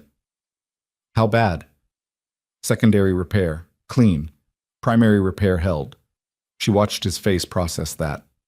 8 weeks this time, and I mean it. I know you mean it. Do you, Madeline? He looked at her with the same eyes he'd always had, focused, direct, nothing performed. I've been shot twice in 8 weeks. My organization just went to war. I am lying in a hospital bed for the second time this year. He paused. I think I've earned a resting period. That's one way to look at it. A silence that was comfortable in the way silences became comfortable between people who had stopped needing to fill them. Vasquez is done, he said. Dominic told me. I want to tell you myself. He shifted slightly, and she saw the cost of it in the tightening around his eyes. It's over. His operation, his people, his leverage over mine. It's finished. He looked at her steadily. You don't have to worry about the board complaint or the compliance investigation. Those calls were made from numbers that don't exist anymore. She absorbed that. Okay. Okay, he said. What about Marco? His face went to the particular stillness it went to when certain names were raised. Marco is no longer a problem. She didn't ask more. She had learned over these weeks the specific places where her questions ended and his world continued without her, and she had made a provisional peace with the location of that boundary. It wasn't a comfortable peace. It was an honest one. He had a family, she said. Yes. They'll be provided for, Vincent said. Flat, immediate, no deliberation, as if this had already been decided. She looked at him. It's not absolution, he said. I know that. It's obligation. There's a difference. He held her gaze. I understand the difference, Madeline. She believed him. 8 weeks moved the way the first 6 weeks had moved, but with more weight to them now, the weight of what had happened in the mill, what it had cost, what it had clarified.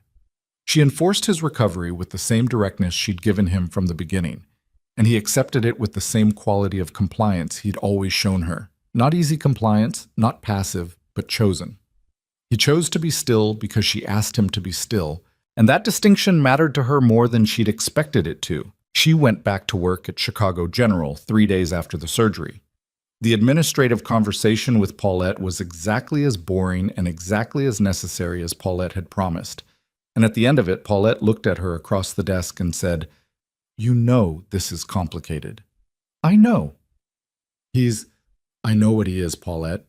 Do you know what you are? Standing next to him. Madeline was quiet for a moment. She thought about the benefit photograph. Herself and Vincent in profile. The way the room had organized itself around his presence. The way she'd stood beside him and felt, for the first time in years, like a person occupying a position she'd actively chosen. I know exactly what I am, she said. Standing next to anyone. Paulette studied her for a long moment with the eyes of a woman who had seen everything. Then she nodded once, the decisive nod of someone filing something and moving on. Don't miss any more shifts, she said. I won't. In February, Ethan Calloway read about the Vasquez operation in the Tribune. It wasn't a front-page story. The framing was oblique, the kind of crime reporting that used alleged and sources indicate in every other sentence. But the substance was clear enough. A rival organization dismantled, a consolidation of certain business interests on the South Side.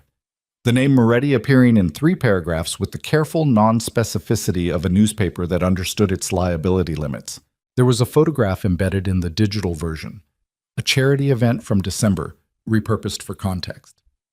Madeline and Vincent at the Langham, in profile, the dark green dress, the particular quality of his attention directed at something she was saying. Ethan sat at his desk in the office where he was no longer a candidate for named partner. The partnership track had stalled in January, for reasons that had been explained to him in the careful, euphemistic language of institutional disappointment. And he looked at the photograph for a long time. He thought about the parking lot at Arlo's, the rain, the 43 unanswered texts, the morning outside her building when she'd stood on the steps and given him the specific arithmetic of what he'd done, clearly and without cruelty, in the cold December air. You never lost Madeline to Vincent. You lost her the moment you failed to value her. He hadn't said that. She hadn't said it. But sitting at his desk in February with the photograph on his screen, he understood it with the specific clarity that came too late to be useful, the kind of clarity that arrived only after the cost had been fully assessed and the payment fully made. She hadn't left because of Vincent. She'd been gone long before Vincent. Vincent had simply been the first person to see the space she occupied and decide it was worth something. He closed the tab. He went back to work. March came in cold and then relented slightly, the way Chicago marches sometimes did, offering brief installments of the spring that was still weeks away. The lake was still iron gray, but the light was different, longer, at a different angle, the specific shift of light that the city's residents recognized as a promise rather than a delivery. Vincent's recovery was complete by the end of February, confirmed by imaging and by his private physician and by Madeleine's own assessment, which he submitted to with the patients he'd developed over 8 weeks of having no alternative. The fluid accumulation had resolved. The primary repair was solid. Both wounds had closed cleanly. His blood pressure, for the first time since she'd met him, was within a range she could describe as acceptable without qualification. He was standing in her kitchen on a Tuesday evening in March when she told him this, delivering it in the clinical register as she reviewed the last imaging on her laptop, and he listened to the full assessment without interrupting. When she finished, he said, "So I'm healthy." Relatively. Relatively. For a man who's been shot twice in the past 4 months, your cardiovascular system has performed remarkably. She closed the laptop. "Don't test it again." He looked at her from across the kitchen in her apartment in Andersonville, with its good morning light and its narrow balcony where the herbs would come back in April and its third-floor walk-up creaking slightly in the March wind. And something in his face had the quality of a man who had been looking at something for a long time and was only now allowing himself to fully see it. "I want to ask you something," he said. She waited. "I want to show you something first." He put a folder on the kitchen table. She looked at him, then at the folder, and opened it. Inside were documents, incorporation papers, property filings, financial reorganization frameworks. She went through them slowly, turning pages, understanding as she read what she was reading. The Moretti operations, the ones she hadn't asked about and hadn't needed to name, were being restructured, not cosmetically, structurally. Real estate holdings transitioning to legitimate development companies. Community investment frameworks for 3 Southside neighborhoods. A foundation? Named not for him but for his mother, providing medical access funding for low-income residents in areas where the nearest ER was 40 minutes away. She looked up from the documents. "This takes time," he said. "Years, probably. It's not clean and it's not simple, and there are parts of what I've built that I can't just dissolve without consequences for the people whose incomes depend on them." He held her gaze steadily. "But this is the direction. This is where it goes." A pause. "I need you to know that before I ask you what I want to ask you." She set the papers down carefully. Her hands were steady. "Why do you need me to know it?" "Because you're a woman who saves people for a living," he said. "And I'm not going to ask you to stand beside a version of my life that runs counter to everything you are." He crossed the kitchen in 3 steps and stood in front of her, close, the way he'd stood in the mill doorway, looking at her with the complete directness of a man who had run out of reasons to manage what he was showing her. "I'm not asking you to be convenient. I'm not asking you to fit a picture I've already decided on. I'm asking you to be exactly who you are, the same person who told me my blood pressure was unacceptable and that I was making a mistake and that I didn't have the option of dying on her because she'd worked 40 minutes to keep me there." His voice was even, but underneath it was something she'd heard only once before, in the vehicle outside the mill. The raw understructure of the man when he stopped managing what came out. "I'm asking you to stay." The kitchen was very quiet. The March wind moved against the window. Somewhere in the building someone was cooking, and the smell of it reached her in an ordinary domestic way that seemed strange and correct simultaneously. That the world maintained its ordinariness around moments that felt like this. She looked at him. She thought about 3 years of being convenient. She thought about standing on restaurant steps in the cold and delivering arithmetic to a man who had never actually seen her. She thought about room 3 and the 40 minutes, and the card in the nightstand drawer, and every phone call and the lamp-lit study, and the mill, and the vehicle, and his hands on her face. She thought about what it felt like to be someone's vulnerability, rather than someone's convenience. What it cost and what it gave. I know, she said. He looked at her. I know that's what you're asking. She held his gaze. I've known for a while. And I'm still here, she said. I've been here. He looked at her for a long moment. Then he reached up and touched the side of her face. The same gesture as the mill, brief and unguarded and containing nothing that wasn't genuine, and she put her hand over his and held it there and let the moment be as large as it actually was, without managing it down to something more comfortable. There's something else, he said. She raised an eyebrow. I want to take you somewhere tomorrow. I've been thinking about it for a while. Where? Chicago General, he said. The ER. She looked at him. You want to go back to the hospital? The room where you worked on me is probably a supply closet or a trauma bay in rotation, and not a meaningful location to anyone but me, he said. I understand that, but I want to go back to the place where I understand what started. He held her gaze. And I want to ask you properly, in that place. Not here in your kitchen. There. She was quiet for a moment. She thought about room 3, the gurney, the monitors, the 40 minutes, the way he tracked her when she came through the door and hadn't stopped tracking her since. Paulette is going to have opinions, she said. I imagine she will. She's going to make a face. I've survived worse than faces. She looked at him for another beat, and then something loosened in her chest that had been tight for a very long time. Not a dramatic release, not the cinematic version of this moment, but the real version, the quiet internal click of something setting into place after a long period of being slightly wrong. She felt it in her sternum, and her hands, and the particular quality of the breath she drew afterward. Okay, she said. Tomorrow. They went the next morning, a Wednesday, which meant Paulette was on shift, which meant Madeline was right about the face. Paulette's face, when she saw them come through the ambulance bay entrance together, did something that moved through several distinct expressions before settling on a configuration that Madeline had never seen on it before. Something that was not quite approval and not quite amusement, and was perhaps the specific expression of a woman who had waited 20 years in an ER for the universe to occasionally deliver on its implied promises. The hospital was what hospitals were, fluorescent and purposeful, and full of the machinery of urgent need. People moved through it on the business of crisis and recovery and the 1,000 gradations between. It did not change for their presence. It continued exactly as it was. Vincent walked beside her through the corridors with the careful deliberateness of his recovery pace, which she still monitored out of habit and would probably monitor for the rest of her life out of something more than habit. They passed the nurse's station where she'd drunk bad coffee at 4 a.m. They passed the corridor where she'd leaned against the wall and let the fluorescent hum hold her up on a night that felt, from this distance, like it had happened to someone she used to know. They stopped outside room 3. It was in rotation, as she'd expected, not a supply closet, but an active trauma bay, the door slightly ajar, the room empty at this particular moment, but ready, the way ER rooms were always ready. She looked through the small reinforced window at the tile and the equipment and the lights and the exact arrangement of space where she had worked for 40 minutes on a man who had no business surviving and had survived anyway. She felt Vincent beside her, the warmth of him, the stillness. Here, he said. She turned. He was looking at her with the same directness he'd always had.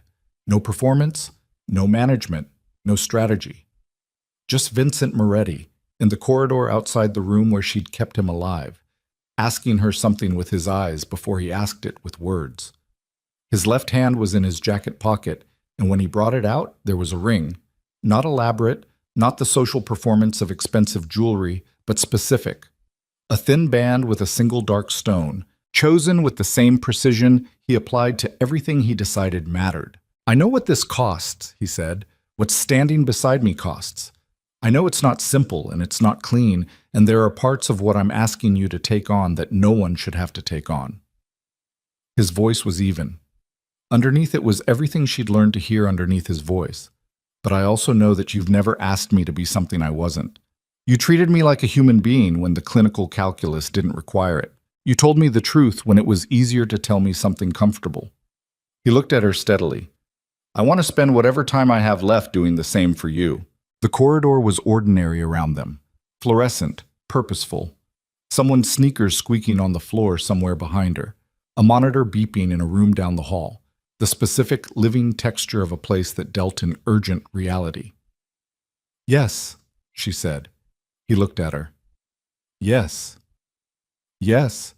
She held out her hand, steady, the same hand that had worked on this repair and pressed on wounds in moving vehicles and touched his face in a mill in the dark. "Put it on." He did. She looked at her hand for a moment. Then she looked at him. Something crossed his face that she had never seen on it before. The expression of a man arriving somewhere he had not been certain he would be permitted to arrive. Brief, unguarded, real in the way that only the things people couldn't fully control were real.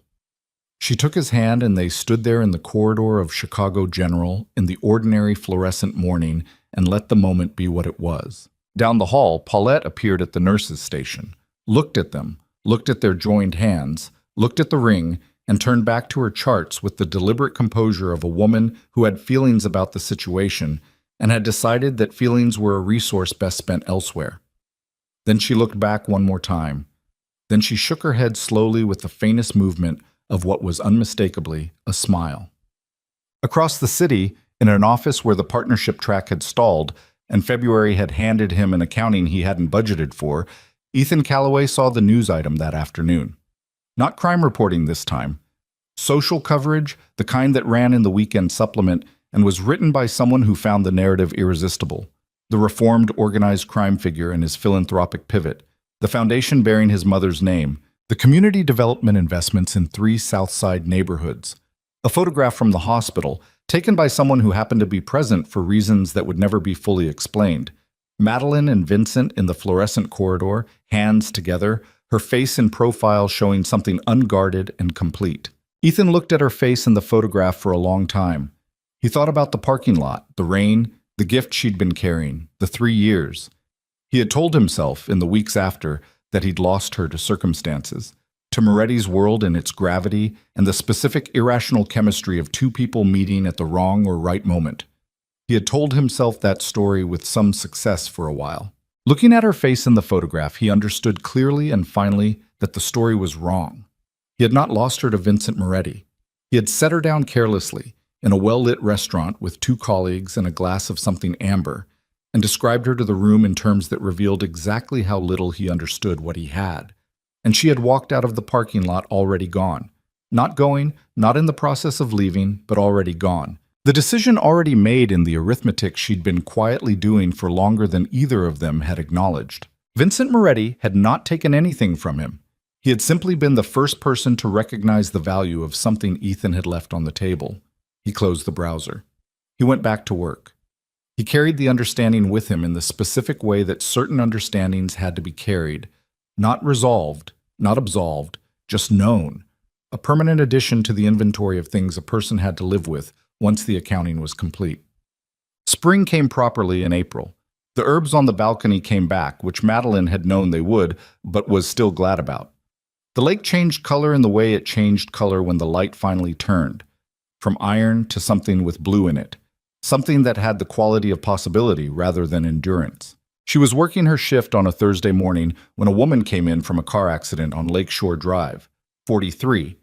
2 children waiting outside with a uniformed officer, scared in the specific way people were scared when the injury was real, but the outcome was still open. Madeline worked on her with the same focused economy she'd brought to every patient in 6 years. She talked her through it. She held the ground between the woman and the worst possibility, and she did it without theater, without sentiment, with the plain and practiced competence that was the thing she'd always known how to give. The woman stabilized. The outcome opened in a good direction. Madeline stepped back from the bed and let herself breathe for a moment, the way she always breathed at the end of a case that had required everything. Her hands were steady. The room was ordinary around her. The fluorescent lights did what they always did, rendered the work visible and the world outside temporarily irrelevant. She pulled off her gloves and went to write it up. At the nurse's station, her phone showed a text from Vincent. 3 words, which was his preferred economy. Dinner, 7. Home. She looked at the word home for a moment, the way he'd used it without apparent deliberation, the same way he said everything he meant, plainly, with the weight it actually carried, without softening it into something easier to hold. She typed back, "Don't cook. You'll overdo it." His response came in 30 seconds. "I'll order." She put the phone down and picked up the next chart. Outside, the city was doing what the city did, enormous and indifferent, and full of the machinery of ordinary life running its ordinary course, all the emergencies and the recoveries and the things people did when they thought no one was watching, and the things they did when they knew someone was. The lake was blue today in the April light. The ER was busy. Somewhere south of the river, a foundation bearing a woman's name was processing its first round of medical access grants for 3 neighborhoods that had been waiting a long time for someone to look in their direction. Madeline Carter worked her shift. She was good at her job in the way that some people were good at things, not because she'd chosen it, but because it had chosen her, because the work had revealed to her the version of herself that functioned most completely, that operated without the self-management and careful calibration she'd once applied to everything else. She was not trying to earn anything. She was not making herself convenient for anyone. She was simply here, in the fluorescent ordinary of a Tuesday ER, doing the work. And at 7 o'clock she would go home and sit across from a man who had spent 6 months learning her actual dimensions and deciding they were exactly what he wanted, and they would eat takeout at a kitchen table and talk or not talk, and she would check his recovery stats out of habit, and he would let her because he had learned that letting her was a form of love rather than a concession, and the city would do what the city did outside the windows, and she would be simply, quietly, entirely loved, for the first time in a long time. Not despite who she was. Because of it,